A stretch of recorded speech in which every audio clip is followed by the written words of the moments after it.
Hola, bienvenidos al podcast de Beck Advisors, donde compartimos información sobre noticias, eventos y análisis de lo que está pasando en el mundo de las finanzas, la economía, las inversiones y los mercados en general. Todas las semanas, un nuevo episodio con diferentes protagonistas de nuestro equipo o invitados especiales. En Beck Advisors, nuestro objetivo es acercar a nuestros clientes las alternativas más convenientes para lograr sus objetivos financieros.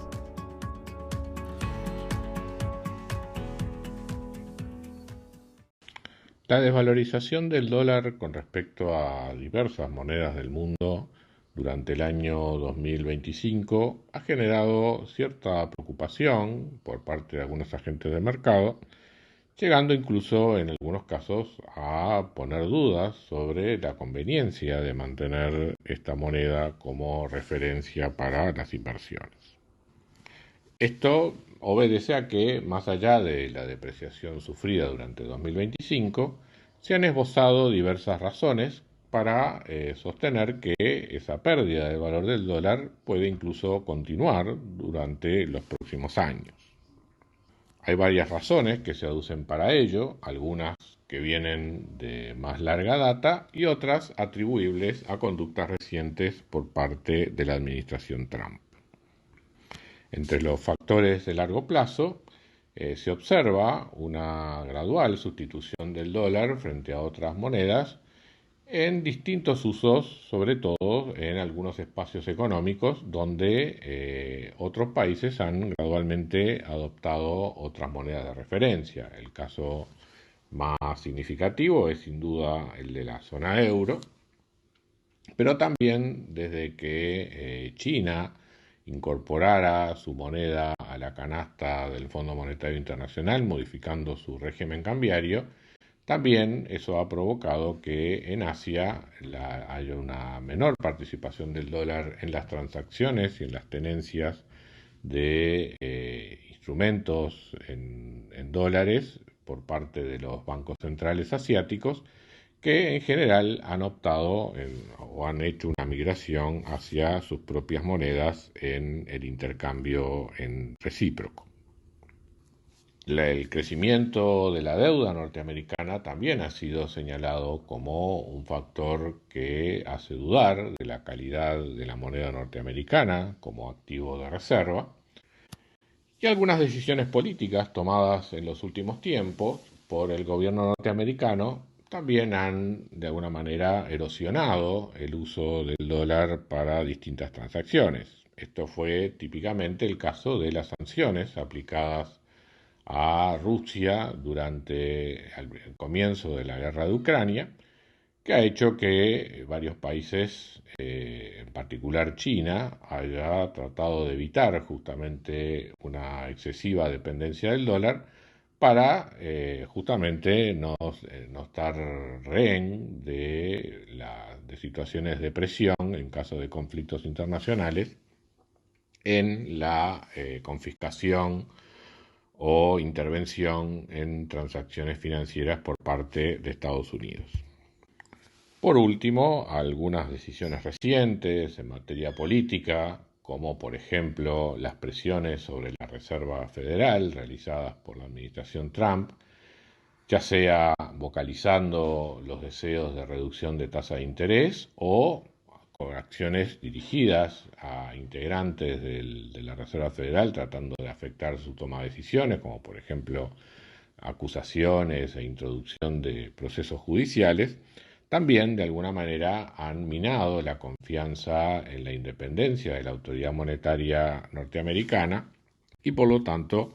el temor a una excesiva politización en el proceso de toma de decisiones en materia de política monetaria, lo cual eventualmente puede generar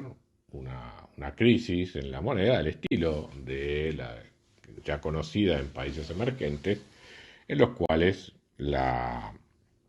intromisión política en el proceso monetario puede llevar a una desvalorización de la moneda, un aumento de la inflación. Todo eso, en definitiva, ha también generado cierta desconfianza hacia el dólar en los últimos tiempos, perdiendo Estados Unidos de algún modo la confianza en las reglas de juego que tradicionalmente ofreció ese país hacia el inversor internacional. La designación de Kevin Warsh como nuevo presidente de la Reserva Federal para reemplazar a Powell a partir del próximo mes de mayo, con una línea más afín a la del presidente Trump, también de alguna manera ha agudizado los temores del mercado respecto de esa interferencia política en el proceso de política monetaria. Si bien es cierto que algunos de estos factores son importantes y de alguna manera, sobre todo lo que tiene que ver con el marco institucional, puede afectar a largo plazo el valor del dólar, de todas maneras, algunas de estas apreciaciones que se han hecho en estos últimos tiempos nos parecen exageradas y, a nuestro modo de ver, el dólar todavía tiene mucho para mantenerse como la principal moneda del mundo y los temores de una excesiva depreciación en los próximos tiempos parecen un tanto exagerados. Comentemos en primer lugar el caso de las tenencias extranjeras de deuda norteamericana, que ha sido uno de esos factores de largo plazo que se consideran que erosionan el valor del dólar. La realidad es que, más allá de que en términos relativos las tenencias de dólares por parte de distintos bancos centrales ha disminuido a lo largo del tiempo, lo cierto es que en valor absoluto las tenencias de instrumentos de deuda norteamericanos en manos de extranjeros no ha dejado de aumentar durante todos estos últimos años. En particular, durante el año 2025, la tenencia en manos de no residentes de deuda norteamericana pasó de, dicho en inglés, digamos, 8,6 trillones, o sea, 8,6 millones de dólares a fines de 2024, a 9,3 millones de dólares a fines de 2025. A su vez, esa tenencia de extranjeros de deuda norteamericana es apenas una cuarta parte de lo que es el circulante total de deuda norteamericana. La mayor parte, más de las 3/4 partes de la deuda norteamericana está en manos de residentes norteamericanos, y la propia Reserva Federal tiene algo más de 3 trillones o 3 millones de dólares a fines de 2025. Y recordemos que llegó a ese número después de haber reducido esas tenencias en prácticamente 2 millones de dólares en los últimos 4 años durante el proceso de reducción de lo que es el balance de la Reserva Federal.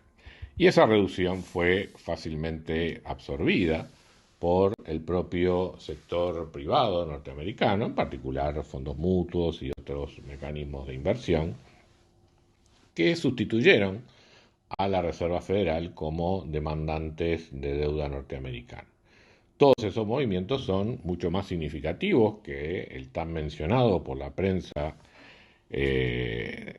disminución de activos por parte de China, que incluso se lo ha tomado como un elemento estratégico de China en su conflicto con Estados Unidos, en un potencial conflicto con Estados Unidos. Y si uno mira los números, la reducción de activos de deuda norteamericana por parte de China fue de 759 mil millones de dólares a fines de 2024 a 683 mil millones a fines de 2025, unos 70 mil millones de dólares de reducción de tenencia de activos, fácilmente compensada por lo que fue el aumento de otros países en general. Ya repetimos que en términos absolutos la tenencia de extranjeros de deuda norteamericana en realidad aumentó durante 2025, y ni que hablar con lo que son los movimientos del propio mercado interno norteamericano. En definitiva, estamos muy lejos de una situación donde el mundo está huyendo de activos norteamericanos, como lo evidencian los propios datos del Tesoro norteamericano.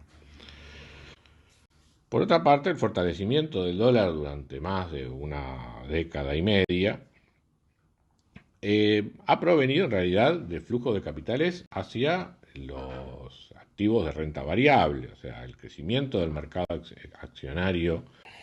norteamericano desde comienzos de la década pasada, justamente ha sido uno de los factores que ha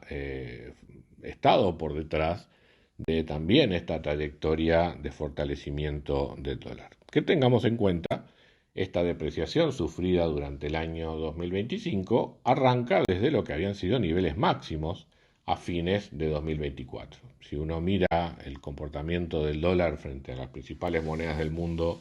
durante los últimos 3-4 años, lo que observa es justamente una estabilidad en torno a un nivel de una moneda fuertemente apreciada después de un largo proceso de 10-15 años. La pretensión, además, de que distintos gobiernos del mundo pudieran estar deshaciéndose de dólares, de tenencia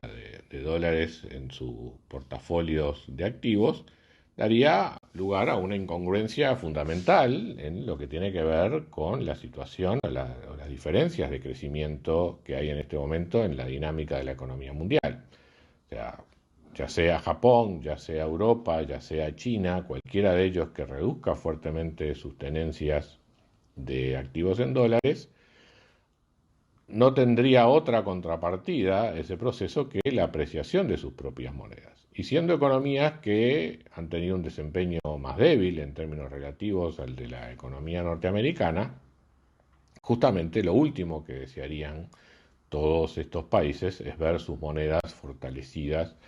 frente al dólar. De hecho, la situación que experimentó el euro durante el año 2025 entendemos que no es sostenible a mediano plazo, dada justamente los problemas de crecimiento que tiene la economía europea. Y más allá de cualquier otro factor, es justamente en los persistentes aumentos de productividad, en la dinámica del mercado accionario, donde están justamente las fortalezas del dólar para el mediano plazo. Por lo tanto, en la medida que continúe el crecimiento de lo que uno llama normalmente el corporate America, o sea, el crecimiento del sector privado norteamericano, con desempeños en materia de resultados en la línea de lo que hemos visto en los últimos tiempos, eso va a seguir generando la atracción de capitales hacia Estados Unidos y, en definitiva, manteniendo la fortaleza del dólar. Que la trayectoria de deuda norteamericana es insostenible, bueno, de algún modo lo es, pero aún lo es más, con menos fundamentos en cuanto a la capacidad de revertir esa tendencia, es lo que tiene que ver con la mayor parte de los países industrializados, o sea, los principales países de la Unión Europea, Gran Bretaña, Japón, China, todos esos países tienen trayectorias de deuda altamente insostenibles y con menos posibilidades de revertir esa trayectoria, o con menos capacidad de revertir esa trayectoria que lo que tiene Estados Unidos. Por lo tanto, en términos relativos a lo que son los principales países industrializados y algunos de los principales países emergentes, la situación del dólar también sigue en ese sentido siendo ventajosa. Podrá haber, y eventualmente creemos que así va a ocurrir, cierto debilitamiento del dólar coyuntural respecto de países emergentes en la medida que la combinación de una política monetaria y una política fiscal expansiva por parte de Estados Unidos termine generando un factor favorable respecto de los precios de las materias primas, en cuyo caso uno podría ver elementos puntuales de fortalecimiento de algunas monedas de países emergentes favorecidos por esa coyuntura. Pero de ningún modo vemos a mediano plazo una pérdida significativa de la presencia del dólar en los portafolios y, en definitiva, en su capacidad de valor, de reserva de valor para lo que son la economía mundial. Muchas gracias a todos por escuchar otro episodio del podcast de Beck Advisors. Te invitamos a compartir este podcast con tus amigos, colegas, dejarnos tus comentarios o reviews y seguirnos en nuestras redes sociales Instagram, Twitter, LinkedIn y también nuestro canal de YouTube. Visítanos en nuestro sitio web beckadvisors.com para leer nuestros informes, reportes y conocer más sobre nosotros. Hasta una próxima entrega y muchas gracias.